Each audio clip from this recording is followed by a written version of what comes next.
and handbags, a status symbol. Designer baby, well, that's something else altogether. Dr. Thompson joining us this morning with the latest advancements in conception and selection. Good morning, Arizona. Modified humans could alter the genome of our entire species because their engineered traits will be passed on to their children and could spread over generations, slowly modifying the whole gene pool of humanity. Well, genetic engineering has begun to prevent illness, but the door is open to modify other traits, right? Say height, eye color. It seems like it's straight out of a sci-fi movie, but during in vitro fertilization, there are many choices that can be made. Dr. Sharon Thompson of Central Phoenix Obstetrics and Gynecology is joining us this morning to talk all about it and what people often refer to as designer babies or super babies. Sure. The term designer babies is a smidge misleading because it brings to mind a menu, and so you choose blue eyes and tall, etc.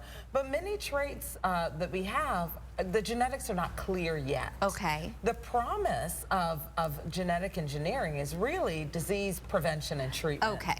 So there are many diseases that are devastating. Fortunately, many of them are rare, but sickle cell anemia is an example of a disease that really can have such significant health effects that's caused by a single change in our genes. Okay. And so there's a potential now to take that mistake out, that mutation out, and replace the correct sequence and cure that disease. So that's already happening.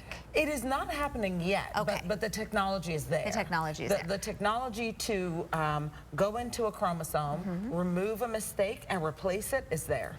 The research right now is in the lab stage. Okay, so that would be during the in vitro fertilization process when an embryo is already created, or would that be something that is done to, say, the follicles or the sperm prior to fertilization? That is a great question. There is technology available today in the in vitro fertilization process to remove a single cell from that early embryo, do some testing on that cell, and only replace the embryos that don't have the disease. And there's certainly some families who utilize that technology. Okay.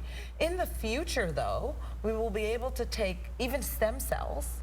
Let's say someone's affected by cystic fibrosis. You take a stem cell from that person, you remove the problem gene, replace it with the normal gene, and now give those stem cells back with the potential that those stem cells can populate the correct area of the body and cure the disease. That's in the future. We are hearing right now about people selecting the gender of a baby.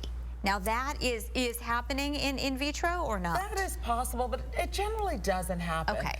People who are doing in vitro fertilization, first of all, they want a baby. Yeah. So most of those families are happy with any baby that they get, boy or girl.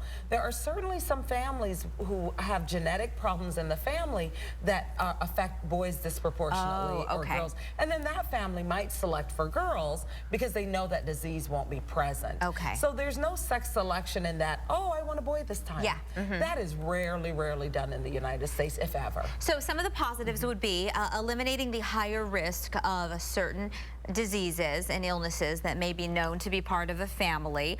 Some of the other ones you listed with me would be even increasing lifespan or otherwise overall better health. Molecular biology and genetic engineering is such an exciting field. We are living at the cusp of those changes, though, and probably our children, like Nate, who turned 5, he will see the benefit of this technology. And the next generation. Most likely be one in our lifetime, but we're looking at what causes cells to live longer. Okay. Scientists are looking at that, and in the future being able to manipulate that. It is fascinating. And it's I know you very quickly, as we're wrapping up, listed some of the potential pitfalls of all of this as this progresses. We always have to think about how these technologies are available and who they're available to. Unless we do something, you know, rich folks will get these benefits, and the rest of us will be, you know, left with whatever problems we're born with. You'll be able to buy your way into better health, longer lives. So as a society, we have to think about these sorts of issues. And imagine that some of these things would be abused in some form or another. Dr. Thompson, thank you so much. It is always so great to see you. We will take a quick break. More Good Morning Arizona coming right up.